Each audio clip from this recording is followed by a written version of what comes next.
Bonjour à tous, bienvenue dans cette nouvelle édition spéciale sur i24 News. Le Hamas a repris ses tirs sur le centre d'Israël tôt ce matin vers 16 h, heure locale. 2 missiles ont été interceptés par le système de défense Dôme de fer. Un autre, quelques minutes plus tard, au-dessus de Beersheba. Et puis au lendemain de la violation du cessez-le-feu par l'organisation suivie de l'enlèvement d'un soldat israélien, la branche armée du Hamas s'est exprimée dans un communiqué. Ils ont affirmé cette nuit avoir perdu le contact avec le commando qui avait kidnappé l'officier israélien hier. La branche armée qui affirme que les membres du commando ont été tués par le bombardement de l'armée israélienne et que très probablement l'officier qui se trouvait avec eux aurait été tué également. Nous sommes en ligne avec Maxime Pérez en direct de Beersheba. Maxime, bonjour. Donc la sirène a retenti de nouveau ce matin sur la capitale du Negev.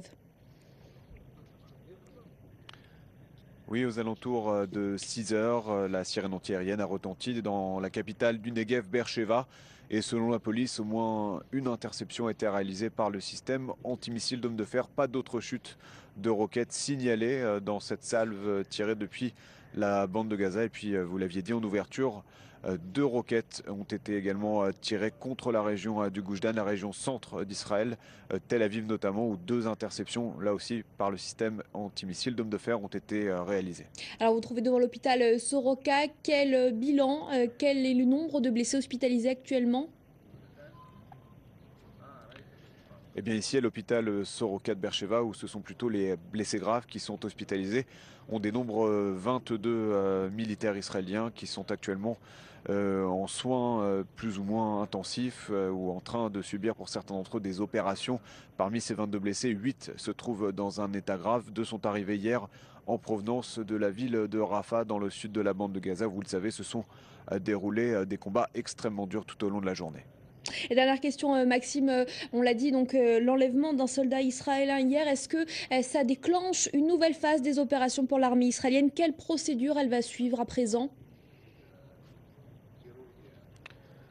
Alors il y a effectivement désormais 2 opérations israéliennes en cours dans la bande de Gaza. La première qui reste inchangée, à savoir la destruction des tunnels d'infiltration aux frontières d'Israël. Cette opération devrait s'achever dans un délai de 48 heures selon l'état-major de Tsahal.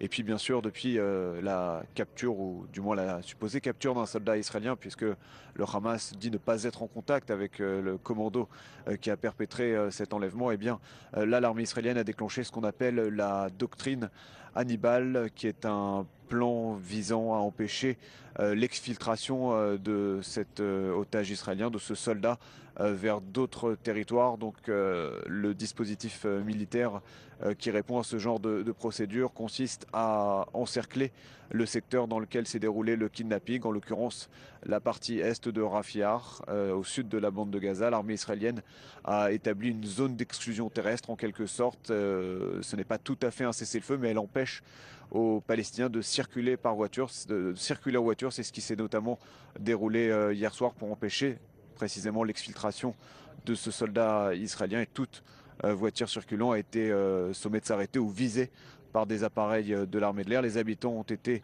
priés de rester chez eux, les habitants palestiniens de cette ville du sud de la bande de Gaza. Et donc l'armée israélienne poursuit ses recherches, met tous les moyens en œuvre pour retrouver l'otage. Mais il existe dans cette doctrine Hannibal un procédé qui normalement doit aussi qui autorise en réalité les soldats israéliens à faire feu sur les terroristes, quitte même à porter atteinte à la vie de l'otage israélien. Merci beaucoup, Maxime Pérez, en direct de l'hôpital Soroka de Beersheba. Après le lendemain de